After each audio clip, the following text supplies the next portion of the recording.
गुनाहगार की मौत आती है। कमरे में अजीब सी खामोशी थी। दीवार पर लगी घड़ी की टुक टुक अब दिल की धड़कनों से ज्यादा तेज महसूस हो रही थी। वो बिस्तर पर लेटा था। आंखें खिली थीं मगर नजर कहीं और थी। ये वही इंसान था जो कभी नमाज को टालता रहा, गुनाहों को हंसी में अलिफाड़ता रहा और मौत को बहुत दूर समझता रहा। आज मौत उसके बिल्कुल सामने खड़ी थी। अचानक उसकी सांस भारी होने लगी। सीना ऐसे अलिफाटे रहा था जैसे कोई पत्थर रख दिया गया हो।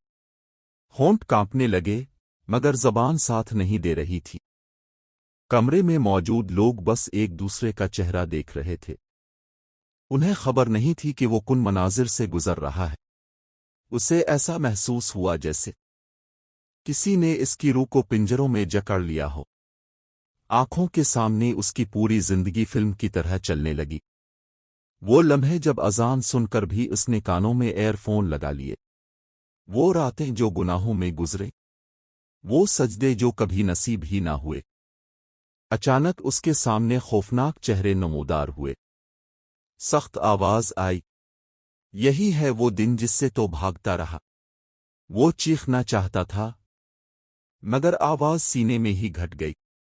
जबान पर कलमा लाना चाहा मगर वही जबान जो सारी उम्र गुनाहों में मसरूफ रही, आज साथ छोड़ चुकी थी। उसे लगा जैसे कोई उसकी रूह को कांटों से खींच रहा हो। हर सांस उसके लिए अजाब बन गई। पसीना टपक रहा था, आंखों से आंसू बह रहे थे मगर अब वक्त खत्म हो चुका था। वो दिल ही दिल में चीखा, ये काश मुझे एक सजदा और मिल जाता। ये काश मैंने तौबा कर ली होती। मगर काश कभी हकीकत नहीं बनता। अचानक उसकी आंखें एक जगह जिम गईं, सांस राग गई और कमरे में रोने की आवाजें गूंज अलिफाट है। लोग कहने लगे इसकी मौत हो गई, मगर असल कहानी तो अब शुरू होने वाली थी। सबक, मौत ना उम्र देखती है ना वक्त। जो आज गुनाहों पर हंसता है, कल उसकी आंखों में खौफ होगा। तौबा का दरवाजा जिंदगी में खुला है, मौत के वक्त नहीं।